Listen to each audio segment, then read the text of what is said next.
You know, I think somebody that all of us have read about, Albert Einstein, he said something great. He said that the world is not a dangerous place because of evil, but because of those who look on and do nothing. And that's exactly what's going on here.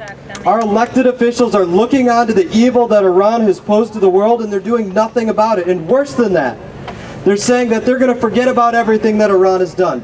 Our elected officials, by voting yes on this deal, are saying that they're going to forget about the explosives that were provided to combat U.S. service members on the battlefield. Those explosives that ripped limbs from my brothers from their bodies.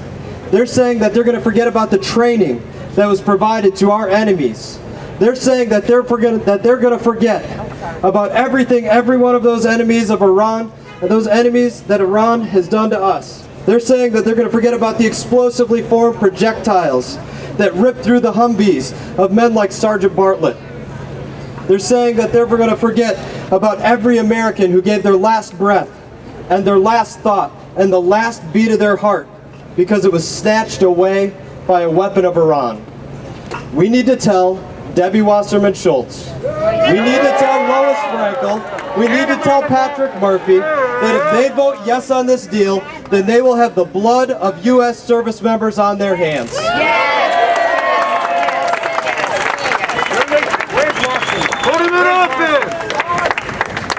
Let's let them know.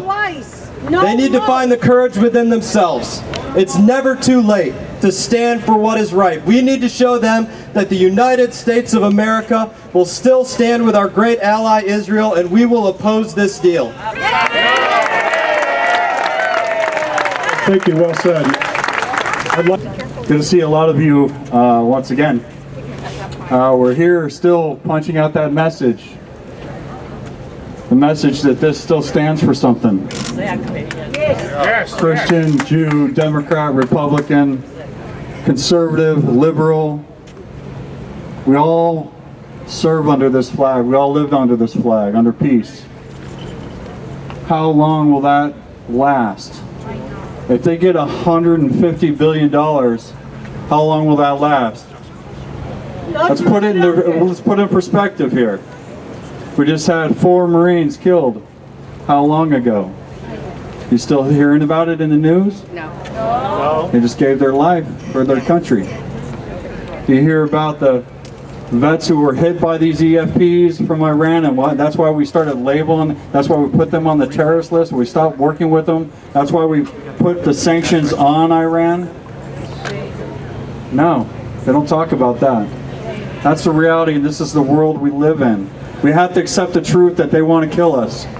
Yes. We are visible. We are visible realities that they want to kill us. Do you have to see your neighbor blown up? Do you have to see your child blown up before you make a difference? Before you make that call to call this office up above me?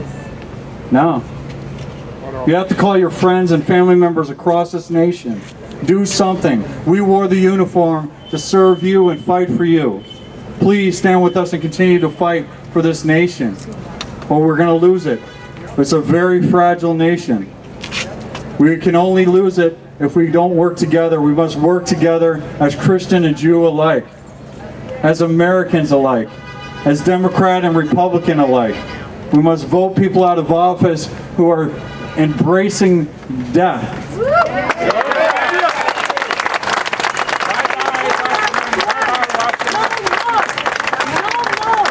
No more, that's right, no more. Never again. Never again, that's right. So that's what we have to remind them, that if they vote for this, that you're never going to stop calling them. That even if they get voted out of office, that they will never forget the American blood that they have on their hands, or the Jewish blood that they have on their hands. May they never forget. They're going to go down in history with Hitler, Saddam, and the rest. That's the reality. And we need to hold them to that. You say yes to evil, you get associated with it, that's it. You've made your choice. So choose life with me. Choose peace for America. Choose peace for Israel. Israel isn't preaching death to Iran, but they're preaching death to Israel. All the time. That's right, all the time. We're not preaching death to Iran. We haven't invaded Iran, but they're preaching death to America. Should invade them. All the time. And Let's we hope are for dead. peace. Keep it in prayer.